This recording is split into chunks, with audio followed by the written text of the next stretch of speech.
Hello students. आज हम HTET 2024 का लेवल 1 का सॉल्यूशन देखने वाले हैं। ठीक है, देखते हैं एक बार सीडीपी में क्या आया था। ये प्रीवियस ईयर पेपर है आपका लेवल 1 का। आप सबको पता होगा कि चाहे आप पेपर 1 की बात करो, 2 की या 3 की, लेवल 1, 2 या 3 है ना, उसमें सीडीपी 30 मार्क्स की आपकी आती ही आती है। ठीक है, अगर हम लेवल 1 की बात करें उसमें भी 30 मार्क्स की आएगी, लेवल 2 में भी, लेवल 3 में भी। और सबको पता ही है एचटेट के जो एग्जाम है वो आने वाला है। ठीक है, तो हम देखते हैं एक बार कि कैसा रहा लास्ट टाइम क्वेश्चन, तो समझने में थोड़ी आसानी होगी कि कहाँ कहाँ से हमें कवर करना पड़ेगा सीडीपी का पार्ट। तो फर्स्ट क्वेश्चन है हमारे सामने, लेवल 1 हम डिस्कस कर रहे हैं। विच one of the following statement does not ensure a positive impact of letter childhood gang activity on their learning.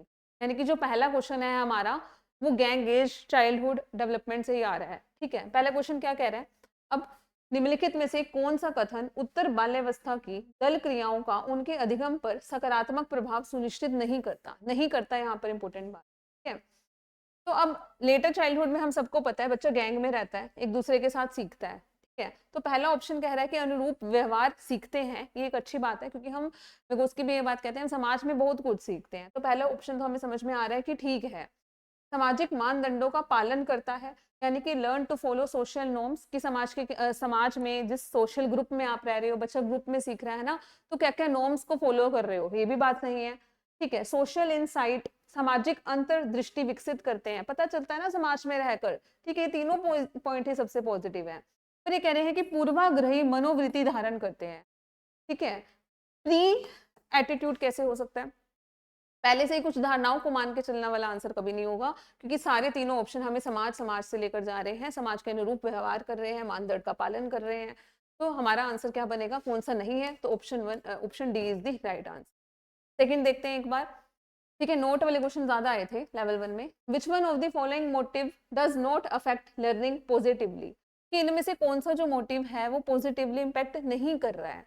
ठीक है, अधिगम का लर्निंग को सकारात्मक रूप से प्रभावित नहीं करता। तो पहला है कि प्रगति की अनभिज्ञता, मतलब अनअवेयरनेस ऑफ प्रोग्रेस। अगर आप अनअवेयर हो, अवेयर ही नहीं हो, तो आप मोटिवेट कैसे होंगे। ये तो नहीं बना ऑप्शन, और यही तो पूछा हुआ है, नोट पूछा हुआ है ना। तो आंसर हमारा क्या होगा, ए ऑप्शन। फिर भी हम सब देखते हैं कि गोल डिटर्मिनेशन बिहेवियर करना हम सीख जाएंगे। हाँ, लर्निंग पॉजिटिवली ना, तो सीखेंगे। हमें गोल पता है कि हमें बिहेवियर क्यों करना है, उसके लिए हमारे पास अगर गोल है तो एक अच्छी बात है। ठीक है, सोशल अप्रूवल, समाज हमें अप्रूवल दे रहा है, बिल्कुल बढ़िया बात है। ठीक है, प्रशंसनीय व्यवहार, कोई व्यवहार जैसे रिवॉर्ड दोगे, प्रशंसनीय व्यवहार करोगे, तारीफ करोगे, तो भी हमारा जो लर्निंग है उसके चांस क्या है, बढ़ेंगे, इनहांस होंगे। तो लर्निंग को पॉजिटिवली इम्पैक्ट डालेगी ना ये चीज। चलो ठीक है यार, आपको कोई प्रशंसा कर रहा है, समाज आपको कह रही है हाँ बहुत अच्छा कर रहे हो, अप्रूव कर रहे हो। ठीक है, पर अगर आप अनअवेयर हो तो ये ऑप्शन अच्छा नहीं बना, इसलिए आंसर आएगा हमारा ये ऑप्शन। ये तो सबको पता ही होगा थर्ड का। CWSN, children with social needs, similar नहीं, स्पेशल नीड। इसमें कौन से बच्चे आ जाते हैं, वो सब जिनको स्पेशल नीड की जरूरत है। अब उसमें वो बच्चा भी आ सकता है जो गिफ्टेड हो, वो बच्चा भी आ सकता है जिसको लर्निंग डिसेबिलिटी हो, क्योंकि उन्हीं को तो स्पेशल नीड की जरूरत होगी ना। इसमें सब बच्चे आ जाएंगे जिनको स्पेशल नीड की जरूरत है, नॉर्मल को छोड़कर। तो आंसर बना हमारा थर्ड। उनके लिए हम इंडिविजुअल एजुकेशन प्रोग्राम भी चला सकते हैं। ठीक है, उनकी नीड के अकॉर्डिंग काम करेंगे। स्पेशल नीड में जब भी बच्चा आएगा तो हर बच्चा अलग है ना, उसकी नीड के अकॉर्डिंग हम काम करेंगे। Which one of the following is not a personal factor related to, देखो मैं कह रही हूँ ना, नोट वाले क्वेश्चन बहुत आए थे यहाँ। ठीक है, which one of the following is not a personal factor related to learner effective learning. अब निम्नलिखित में से कौन सा सीखने को प्रभावित करने वाले अधिगमकर्ता से संबंधित एक व्यक्तिगत कारक नहीं है, पूछा है। ठीक है, व्यक्तिगत मतलब खुद का फैक्टर वो नहीं है। पहला ऑप्शन देखिए, एस्पिरेशन, महत्वाकांक्षा, ये आपकी होगी, बिल्कुल आपकी होगी। ठीक है, आपका एस्पिरेशन क्या है। एप्टीट्यूड, अभी क्षमता, आपका एप्टीट्यूड कैसा है, ये भी आपका ही है ना। रेडीनेस, आप तैयार हो या नहीं, ये भी आपकी बात है। कंटेंट दूसरा होगा, कंटेंट क्या है सामने, वो दूसरी बात होगी। तो आंसर क्या बना आपका, कितना आसान था ये क्वेश्चन, बी ऑप्शन। क्लियर हुआ यहाँ तक, समझ में आया। नेक्स्ट देखो हमारा fifth question. Which one of the following tools of thinking enhance learning, इनमें से कौन से जो टूल्स हैं वो थिंकिंग को इनहांस करते हैं। तो पहला ऑप्शन, अब देखो थिंकिंग की बात आ रही है, थिंकिंग इनहांस लर्निंग, ये सब टूल्स ही हैं। अगर हम कंसेप्ट बना के चल रहे हैं, लैंग्वेज का यूज कर रहे हैं, क्या लैंग्वेज और थिंकिंग वो भी आपस में रिलेट करती है, बिल्कुल करती है। ठीक है, तो बताओ इसका आंसर क्या होगा, इमेजेस, ये भी होगा। लैंग्वेज भी होगा, कंसेप्ट भी होगा, प्रोपोजिशंस भी होगा। इसमें हम क्या यूज करेंगे, रीजनिंग का यूज कर रहे हैं ना, ठीक है, तर्क लगाएंगे, वितर्क लगाएंगे, प्रपोजिशन, तब रीजनिंग यूज कर रहे हैं। तो इसलिए हमारा आंसर क्या बनेगा फिफ्थ का, all of the above.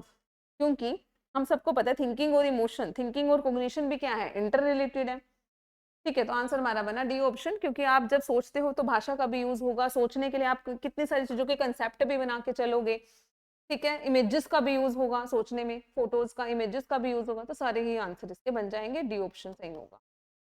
Which one of the following option does not correctly describe a creative child? Creative child देखो कौन सा, creative के हम सबको पता है एलिमेंट्स होते हैं, फ्लेक्सिबिलिटी, FFOE, कि आपके अंदर फ्लुएंसी होगी, फ्लेक्सिबिलिटी होगी, ओरिजिनलिटी होगी, ओरिजिनल आइडिया होंगे, खुद के आइडिया होंगे, और इलेबोरेटिव, इलेबोरेट कर पाओगे। तो अब इनमें से पूछना है, does not correctly describe a creative child. Original idea होना बहुत अच्छी बात है, फ्लुएंसी होना अच्छी बात है, ठीक है, आपका एटीट्यूड भी बोल्ड होगा अगर आप क्रिएटिव हो, पर कन्वर्जेंट थिंकिंग हम डाइवर्जेंट की तरफ ज्यादा लेके चलेंगे अगर क्रिएटिव है। हाँ, कन्वर्जेंट थिंकिंग इंटेलिजेंस के लिए काम करेगी, पर यहाँ पर डाइवर्जेंट होता तब हम आंसर लगाते। ठीक है, seventh, punishing student in teaching learning situation is what kind of motive. अगर हम कभी कभी क्या होता है, टीचिंग लर्निंग प्रोसेस में बच्चों को डांटना भी पड़ता है, ठीक है, पनिश भी करना पड़ता है। तो punishing student in teaching learning process क्या होता है, ये जैविक होता है, बायोलॉजिकल, इंटरनल, एक्सटर्नल या फिजिकल, बहुत ही आसान है। ठीक है, जो पनिशमेंट दी जाएगी बाहरी रूप से दी जाती है, इसलिए वो क्या हो गया हमारा, एक्सटर्नल हो गया। एक्सटर्नल मतलब बाहरी रूप से। अब ये फिजिकल पनिशमेंट देकर आप शारीरिक ना लगा देना, ठीक है, कि शारीरिक दंड दे रहे हैं, वो वाली बात नहीं है यहाँ पर। ठीक है, यहाँ तक आया समझ, क्योंकि बात कर रहे हैं कि टीचिंग लर्निंग सिचुएशन के अकॉर्डिंग कौन सा मोटिव है हमारा, यहाँ पर बात किसकी हो रही है, मोटिव की। ठीक है, तो आंसर हमारा क्या आएगा, C option. Eighth, which one of the following is not a special needs of locomotor. देखो यहाँ पर भी नोट पूछा गया है कि इनमें से कौन सी स्पेशल नीड नहीं है लोकोमोटर इम्पेयर्ड स्टूडेंट की। वोकेशनल ट्रेनिंग की जरूरत पड़ सकती है, पड़ सकती है, ठीक है, इंफ्रास्ट्रक्चर सेटिंग की जरूरत पड़ सकती है, बहुत सारी व्यवस्थाएं हमें करनी पड़ सकती है, इंफ्रास्ट्रक्चर को भी ध्यान रखना पड़ेगा हमें। ठीक है, और डिपेंडेंट बिहेवियर, क्या ये होगा कि जो कौन सी बात हो रही है, which is not a special need of locomotor impaired student. यहाँ पर बताना है कि लोकोमोटर इम्पेयर्ड स्टूडेंट की स्पेशल नीड्स इनमें से कौन सी नहीं होगी। ठीक है, तो हम यहाँ पर डिपेंडेंट बिहेवियर आ रहा है यहाँ पर, ठीक है, हम चलने फिरने से रिलेटेड उनकी हेल्प करेंगे, पूरे बिहेवियर को डिपेंड करना अच्छा ऑप्शन नहीं होगा, इसलिए आंसर बना हमारा C option. Ninth, the following symptoms indicate which type of learning difficulty. अब यहाँ पर दो सिम्टम्स बता रखे हैं, स्पेसिफिक लर्निंग डिसेबिलिटी में से ये क्वेश्चन है, डिफिकल्टी में से, inability to write numerals and symbols. आप मैथमेटिक्स के सिंबल्स, आप मैथमेटिक्स के सिंबल्स में क्या कर रहे हो, दिक्कत महसूस कर रहे हो, इनएबिलिटी है, एबल नहीं हो आप। ठीक है, अर्थमेटिक बेसिक जमा घटा गुना भाग में आपको दिक्कत हो रही है, तो ये क्या हो गया हमारा, सबको पता होगा इसका आंसर, डिसकैलकुलिया। अभी लेवल 1 है, लेवल 1 की सीडीपी थोड़ी आसान होगी, लेवल 2 की थोड़ी सी, और अब लेवल 3 की सबसे डिफिकल्ट होती है, तो हम तीनों लेवल एक बार डिस्कस जरूर करेंगे। लेवल 1 यानी कि पीआरटी के लिए हम कर, ठीक है, तो सबको पता है डिसमैथमेटिया नहीं होगा, डिसकैलकुलिया होगा। ठीक है, डिस्प्रेक्सिया तो कोऑर्डिनेशन से रिलेटेड होता है, इसका आंसर हमारा क्या आएगा, dyscalculia. According to Kohlberg, which one of the following stage does not come under pre-conventional morality? इनमें से देखो ये भी नोट, प्री कन्वेंशनल मोरालिटी में इनमें से कौन सा नहीं आता। हम सबको पता है कॉलबर्ग ने 3 लेवल दिए, प्री कन्वेंशनल, कन्वेंशनल और पोस्ट कन्वेंशनल। ठीक है, 3 लेवल की इन्होंने बात करी, प्री कन्वेंशनल, कन्वेंशनल और पोस्ट कन्वेंशनल। तो अब प्री कन्वेंशनल मोरालिटी में से क्या नहीं आ रहा, सजा से बचने हेतु आज्ञा पालन की अवस्था, ये तो हमारा लेवल 1 में है। सजा से बचने के लिए अगर हम आज्ञा का पालन कर रहे हैं तो हम लेवल 1 की स्टेज 1 में है, ये भी आ गया इसके अंदर। ठीक है, पुरस्कार प्राप्त करने की अनुरूपता की अवस्था, ठीक है, पुरस्कार प्राप्त करना चाहते हैं हम, वही तो मैं कह रही हूँ, लेवल 1 में क्या था, या तो सजा का डर है या फिर इनाम की खुशी है, तो आप लेवल 1 में हो, तो ये भी हमारा स्टेज 2 का क्वेश्चन हो गया। स्टेज 2 की बात होगी ना, रिवॉर्ड की खुशी है, ये दोनों हमारे प्री कन्वेंशनल में आ गए, यानी कि नीचे के जो बचे सी और डी वो प्री कन्वेंशनल नहीं आएंगे। ठीक है, stage of individual right 5th stage होती है। Good interpersonal relationship 3rd stage है, कि हम अच्छा लड़का अच्छा लड़की बनना चाहते हैं, इतनी मोरालिटी है। इंडिविजुअल राइट मतलब हमारी जो मोरालिटी है वो समाज से हटकर आगे बढ़ चुकी है, अब हम अपने आप इंडिपेंडेंटली डिसीजन ले रहे हैं, हमारी मोरालिटी हमारे हाथ में आ रही है अब, इसलिए आंसर क्या बना इसका, सी ऑप्शन, क्योंकि ये प्री कन्वेंशनल में नहीं होगा। ठीक है, 10th हो गया हमारा। नेक्स्ट देखते हैं एक बार, असेसमेंट ऑफ लर्निंग। जब भी बात करते हैं हम ऑफ की, सीखने का मूल्यांकन, सीखने का मतलब हमने मूल्यांकन करना है, क्यों? सीखने का। आपने सीख लिया है, उसके बाद हम टेस्ट कर रहे हैं कि हाँ अब आपके कितने मार्क्स आए, कितनी, है ना, असेस तो कर रहे हैं, पर वो लास्ट में हो गया, एट द एंड हो गया, इसलिए क्या बात होगी यहाँ पर? Summative assessment. आंसर क्या आएगा हमारा? ए। ठीक है। डायग्नोस्टिक में क्या हम लर्निंग डिफिकल्टीज को देखने के लिए कर रहे हैं कि क्या क्या डायग्नोस कर रहे हैं कि दिक्कत क्या है बच्चे के अंदर, फिर रेमेडी हम बाद में देंगे डायग्नोस करने के बाद। ठीक है। फॉर्मेटिव क्या करता है बात? हमेशा ड्यूरिंग टीचिंग लर्निंग प्रोसेस की। ठीक है। अभी लर्निंग प्रोसेस कंप्लीट नहीं हुई, उसके बीच में आपने कितना कुछ सीख रहे हो, अभी फीडबैक ले रहे हैं जब हम, वो होगी बात फॉर्मेटिव की। और यहाँ पर असेसमेंट ऑफ था, इसलिए आंसर आएगा हमारा summative. Next, which one of the following is not appropriate teaching learning strategy? इनमें से कौन सी टीचिंग लर्निंग स्ट्रेटजी अप्रोप्रिएट नहीं है? कह रही हूँ ना, लेवल 1 में नोट वाले क्वेश्चन बहुत आए थे। ठीक है। कोऑपरेटिव लर्निंग वैसे अच्छा होता है, कोऑपरेटिव लर्निंग, कोऑपरेटिव करो, कोलैबोरेटिव लर्निंग हमारी होनी चाहिए, पर note appropriate teaching learning strategies. जब जॉयफुल पढ़ रहे हो आप, अच्छी बात है, कोऑपरेटिव अच्छी बात है, क्या रट्टा मारना अच्छी बात होगा? रोट लर्निंग, ये तो नेगेटिव ऑप्शन हो गया, तो आंसर हमारा क्या आएगा? सी ऑप्शन हो जाएगा। तो क्या आएगा? सी। कोलैबोरेटिव हो, कोऑपरेटिव हो, मल्टी सेंसरी, सारी सेंसेस का यूज करके अगर आप सीख रहे हो, टीच कर रहे हो, तो बहुत अच्छी बात है। ऑडियो विजुअल एड्स भी यूज हो रही होंगी फिर तो, पर रट्टा मारना सही नहीं है, तो आंसर हमारा सी बना। Which one of the following is not, देखो again note, positive factor affecting the process of socialization of children? अब बच्चे का सोशलाइजेशन होना है, निम्नलिखित में से कौन सा बच्चों के समाजीकरण की प्रक्रिया को प्रभावित करने वाला एक धनात्मक कारक नहीं है? धनात्मक कारक, पॉजिटिव कारक नहीं है बताना है यहाँ पर। अगर हम अप्रोप्रिएट लैंग्वेज यूज कर रहे हैं, ठीक है, तो ठीक है।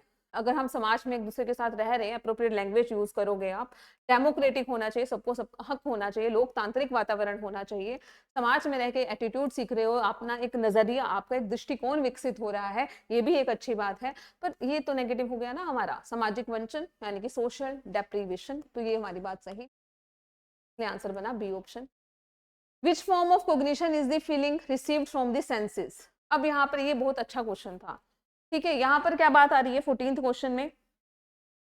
ठीक है, कि आप सिर्फ सेंसेस की बात कर रहे हो। यहाँ पर सेंसेस से जितने भी इंफॉर्मेशन आप ले रहे हो, ज्ञानेंद्रियों से प्राप्त अनुभूति, सिर्फ अनुभूति हुई। ज्ञानेंद्रियां क्या है हमारी? सेंसेस, 5 सेंसेस है ना हमारी। ठीक है। अगर हम वैसे बात करें, टोटल 7 भी होती है। ठीक है। आप आंखों से देख रहे हो, कानों से सुन रहे हो, ये सेंसेस से जो आपने इन्फॉर्मेशन ली, उस चीज को क्या कहते हैं हम? सेंसेशन कहते हैं। सेंसेशन, बस आपने अनुभूति ली। पर अब सेंसेशन का अगर आप मीनिंग निकाल दोगे, आपने सेंस किया, उसका आप कुछ मीनिंग निकाल रहे हो, मीनिंग निकालने को हम क्या कहते हैं? प्रत्यक्षीकरण यानी कि परसेप्शन। पर यहाँ पर बात किस चीज की आ रही है? सिर्फ और सिर्फ ज्ञानेंद्रियों से प्राप्त अनुभूति, सेंसेस से जो आपने अनुभूति ले ली है। Which form of cognition is feeling received करी है सिर्फ, है ना, अभी मीनिंग नहीं निकाला आपने, इसलिए आंसर इसका क्या बनेगा हमारा? सेंसेशन ही। पर कभी ऐसा आ जाए कि सेंसेशन, सेंसेस से आपने इंफॉर्मेशन ले ली, उसका मीनिंग निकाल रहे हो, वो हमारा क्या कहलाएगा? परसेप्शन कहलाएगा। ठीक है। नेक्स्ट, करके सीखना किस प्रकार की शिक्षा का प्रमुख सिद्धांत है? लर्निंग बाय डूइंग, सबको पता होगा। समावेशी, प्रगतिशील, प्रतिगामी, संचारी शिक्षा। संचारी को काट दोगे, इसको काट दोगे। अब इंक्लूसिव बात करती है सबको साथ लेके चलना है। ठीक है, लेकर चलेंगे, सबकी नीड का हमें ध्यान रखना है कि हर बच्चा, कोई लर्निंग डिसेबिलिटी वाला हो सकता है, कोई डिसलेक्सिया वाला हो सकता है, तो बहुत सारे बच्चे हो सकते हैं क्लास में, सबकी नीड का ध्यान रखेंगे। बट यहाँ पर बात आ रही है लर्निंग बाय डूइंग, करके खुद सीखोगे, ये बात किसमें होगी? Progressive education. ठीक है। जॉन डूइंग सबको पता है, प्रोग्रेसिव एजुकेशन के फादर, तो आंसर क्या बनेगा हमारा? B option. प्रगतिशील है ना, सब करके सीख रहे हैं, लर्निंग बाय डूइंग, तो आंसर बनेगा 15th का बी। सोशल कल्चर, सामाजिक और सांस्कृतिक विकास। संस्कृति की बात, सामाजिक की बात किसने करी? समाज की बात किसने करी है जी? सबको पता है, वाइगोस्की। वाइगोस्की कह रहे हैं कि समाज और संस्कृति से हम बहुत कुछ सीखते हैं। कोलबर्ग की बात करें तो मोरल डेवलपमेंट थ्योरी है। एरिक्सन की बात करें तो साइको सोशल थ्योरी दी इन्होंने। मनोसामाजिक, प्याजे कोग्निटिव डेवलपमेंट के लिए मशहूर हुए, और वेगोस्की समाज और संस्कृति से सिखाते हैं, कहते हैं कि समाज और संस्कृति से हम बहुत कुछ सीखते हैं, तो आंसर बना हमारा D option. Which concept is not, again not, discuss by प्याजे। अब प्याजे ने कौन सा, अभी देखो प्याजे पढ़ रहे थे हम, कोग्निटिव डेवलपमेंट थ्योरी दी है जी, उसमें उन्होंने कौन सा कंसेप्ट की बात नहीं कही है, ये पूछा गया है।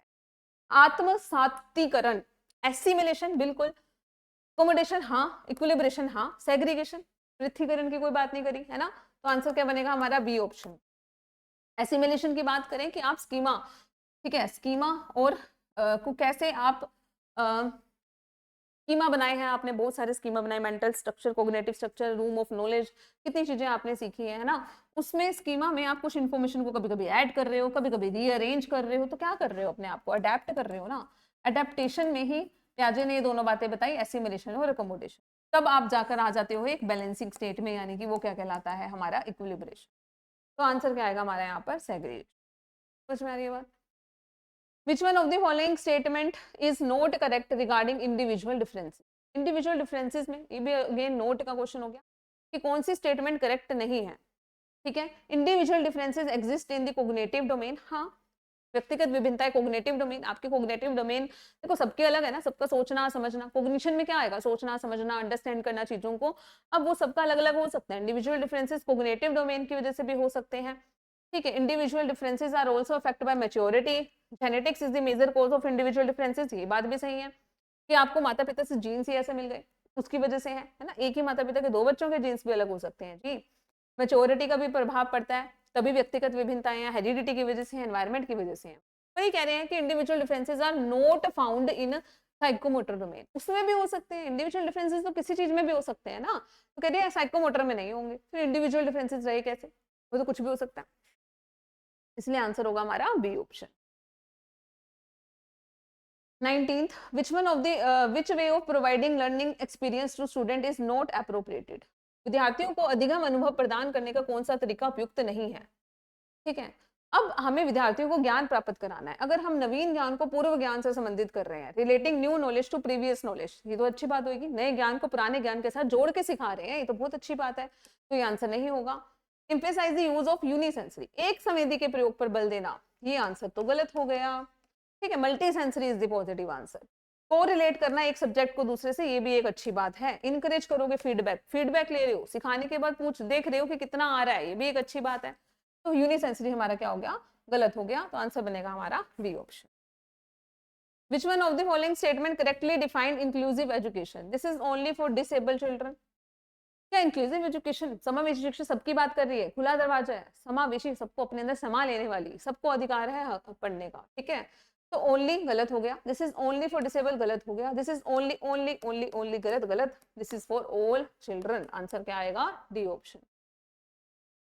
What path does child's development follow? हमें पता है बच्चे का जो डेवलपमेंट होता है, हमने डेवलपमेंट का प्रिंसिपल्स पढ़े हुए हैं।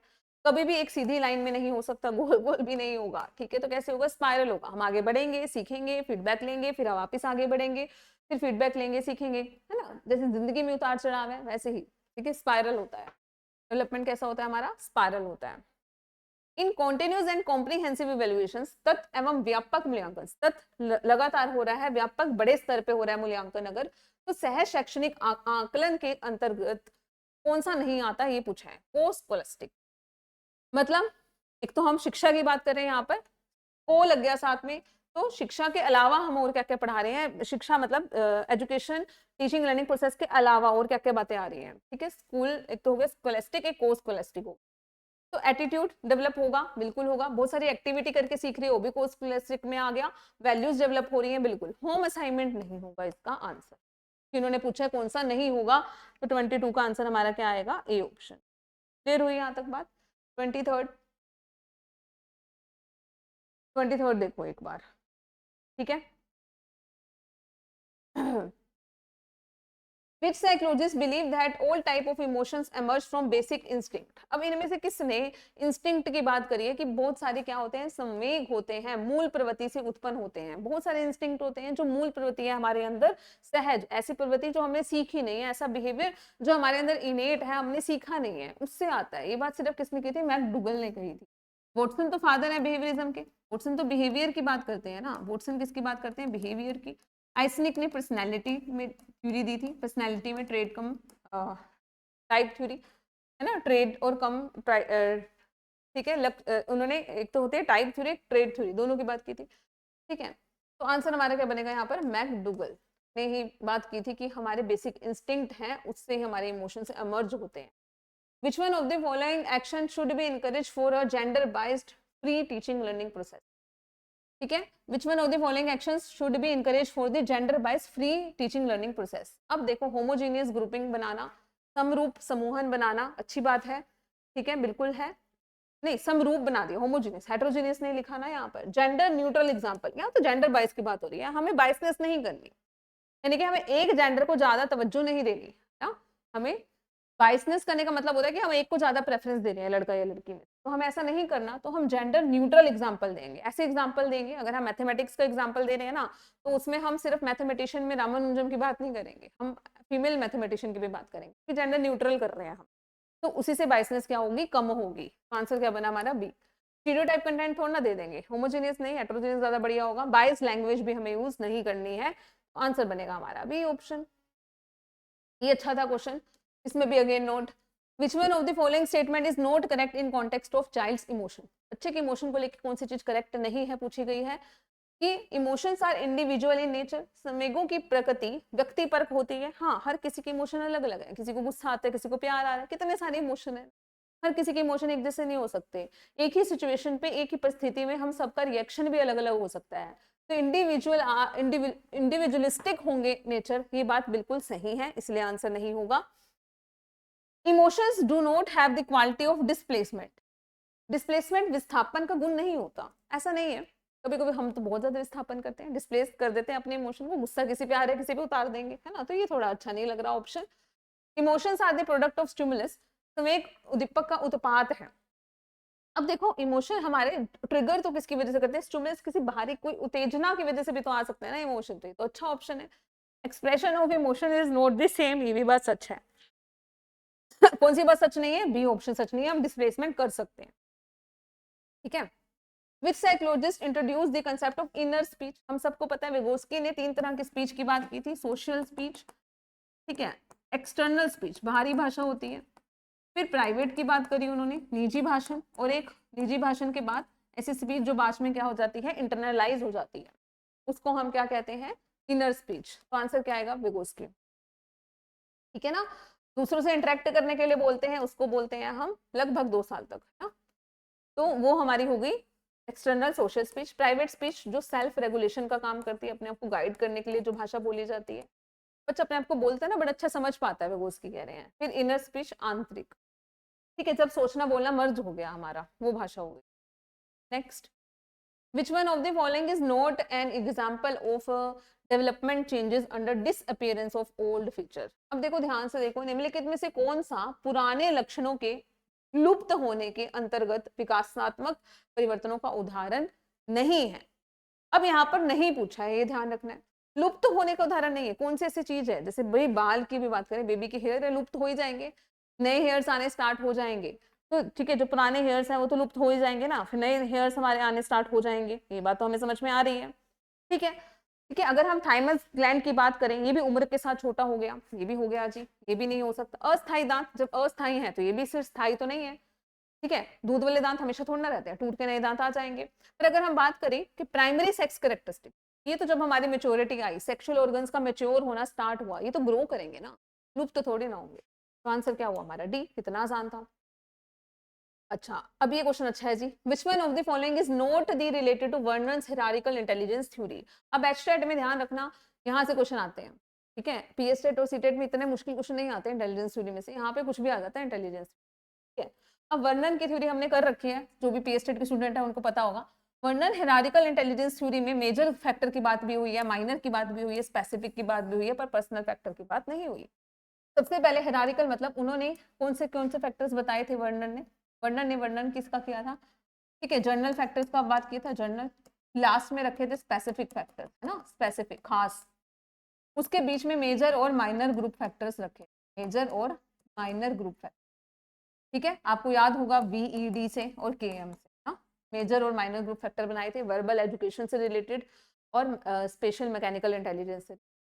निमोनिक्स उन्होंने VED और KM दिया था, ठीक है, पहले जर्नल, फिर मेजर, फिर माइनर, फिर उसके बाद स्पेसिफिक। पर्सनल फैक्टर वाली कोई बात नहीं हुई थी, इसलिए आंसर आएगा हमारा बी ऑप्शन। इनकी थ्योरी भी हायरार्किक थ्योरी में आती है, फैक्टर्स ही दिए थे। विच one of the following is only influenced by environment. अब इनमें से कौन सा सिर्फ और सिर्फ एनवायरनमेंट से इन्फ्लुएंस होता है, ये क्वेश्चन थोड़ा सा अटकने वाला है, फिर भी हम देखते हैं। मानसिक क्षमताएं, इमोशंस, एटीट्यूड और इंटरेस्ट। अब इंटरेस्ट अंदरूनी भी हो सकता है, फिर बाहरी भी हो सकता है, ठीक है, इंटरेस्ट तो हमारे जैसा भी हो सकता है ना, यहाँ तक बात आ रही है समझ, ठीक है। तो अगर हम बात कर रहे हैं किसकी, इमोशंस की, ठीक है, अब केवल केवल पर्यावरण रख दिया इन्होंने यहाँ पर, सिर्फ पर्यावरण सिर्फ और सिर्फ एनवायरनमेंट से इन्फ्लुएंस हो रहा है। अगर हम देखें एटीट्यूड हमारा, अभिवृत्ति, अच्छा कौन सा हो रहा है पूछा, कौन सा नहीं हो रहा। हाँ, मेंटल एबिलिटी की बात करें तो इस पर तो दोनों का इम्पैक्ट होगा ना, हमारी जो मानसिक क्षमताएं हैं उस पर हमारे एनवायरनमेंट का भी इम्पैक्ट होगा, और किसका इम्पैक्ट होगा, हमारे उसका भी इम्पैक्ट होगा, हमारे एनवायरनमेंट का भी इम्पैक्ट होगा, और हमारी हेरिडिटी का भी इम्पैक्ट होगा। ठीक है, तो दोनों का ही इम्पैक्ट हुआ हमारी मेंटल एबिलिटी पर। तो यहाँ पर क्या पूछा गया है कि किसका होगा, यहाँ पर हमारा पूछा गया है सिर्फ और सिर्फ ओनली इन्फ्लुएंस्ड बाय एनवायरनमेंट। तो आंसर की में भी सी ऑप्शन ही आया था, देखते हैं कैसे, क्योंकि मेंटल एबिलिटी पे दोनों का पता है। इमोशंस की बात करें, हमारे जो संवेग होते हैं, ठीक है, बाहरी चीजें हमें ट्रिगर करेगी, सबका पर्सनल भी तो हो सकती है, इमोशन पे भी दोनों का होगा। ओनली सिर्फ एनवायरनमेंट बोलना सही नहीं है, हमारे इंटरेस्ट भी दोनों तरीके से हो सकते हैं, अंदरूनी भी हो सकते हैं, बाहरी भी हो सकते हैं, इसलिए हमारा आंसर आएगा एटीट्यूड, ये हमारी अभिवृत्ति। ठीक है। 30, which one of the following option is not related to physical change in children. अब इनमें से कौन सा फिजिकल चेंजेस हैं जो बच्चे के अंदर, उससे रिलेट नहीं कर रहा। अगर हम बात करें हाइट की, ठीक है, हाइट फिजिकल चेंज में आ रही है, हाइट बढ़ रही है आपकी बिल्कुल। सरकमफ्रेंस, इंटरनल ऑर्गन्स या परसेप्शन। अब हमारे जो इंटरनल ऑर्गन्स है, हम इंटरनल ऑर्गन्स की बात भी करते हैं और एक्सटर्नल ऑर्गन्स की बात भी करते हैं। ठीक है, तो अब ये भी ऑर्गन हो गए, शारीरिक बात ही करेंगे। सरकमफ्रेंस, ठीक है, अगर हम किसी खेत का अगर हम सर्कल का सरकमफ्रेंस निकाल रहे हैं तो वो भी पूरी बाउंड्री देखते हैं ना, तो ये भी एक तरह से हम पूरी उसकी बात कर रहे हैं, पैरामीटर से भी आप समझ सकते हैं। पर परसेप्शन तो आपका कोग्निटिव प्रोसेस हो गया, हाँ, कोग्निशन से लेना देना है इसका। तो हम सही आंसर तक जाएं तो कोई बी भी लगा सकता था, पर नहीं, आंसर हमारा डी इज राइट होगा, क्योंकि परसेप्शन हमारा मेंटल कोग्निटिव प्रोसेस हो गया, फिजिकल चेंजेस की बात ये नहीं करता, इसलिए आंसर क्या आएगा हमारा डी ऑप्शन। हम कैसे परसीव कर रहे हैं, समझ रहे हैं, ये हमारा कोग्निशन का पार्ट है, नॉट फिजिकल। आंसर होगा हमारा डी ऑप्शन। यहाँ तक समझ में आ गया? ठीक है, तो बस एक 29 क्वेश्चन था जो थोड़ा सा अटकने वाला था यहाँ पे लेवल 1 में, बाकी क्वेश्चन तो हमारे हो जाने थे लेवल 1 के। लेवल 2 और लेवल 3 के भी करेंगे। हो सकता है कि एचटेट के एग्जाम दोबारा रीओपन हो, तो स्टूडेंट्स जिसको भी एग्जाम देना है वो तैयारी करने स्टार्ट कर दो, क्योंकि इतना भी इजी नहीं होता एचटेट का एग्जाम, क्योंकि 90 मार्क्स तो आपके जर्नल पार्ट में भी कवर होंगे। ठीक है, 60 का आपका मेन सब्जेक्ट होगा। ठीक है, जर्नल जीके अगर हम देखें तो 10 मार्क्स की तो जीके हो गई, 10 का क्वांट हो गया, 10 की रीजनिंग हो गई, ठीक है, 30 की सीडीपी हो गई, और हिंदी और इंग्लिश लैंग्वेज होगी 30। ठीक है, 90 नंबर का तो यहीं से काम आना है ना, 90 नंबर क्वालिफाइंग है कि आपको क्वालिफाई करने के लिए 90 मार्क्स तो चाहिए। 60 मार्क्स का अपना अपना फिर सब्जेक्ट हो गया, तो 150 नंबर का आपका पेपर है। दोबारा रीओपन एग्जाम हो सकता है आपका कि शायद आपका जून एंडिंग या जुलाई की स्टार्टिंग में। लेवल 2 और लेवल 3 का पेपर भी एक बार जरूर हम डिस्कस करें स्टूडेंट।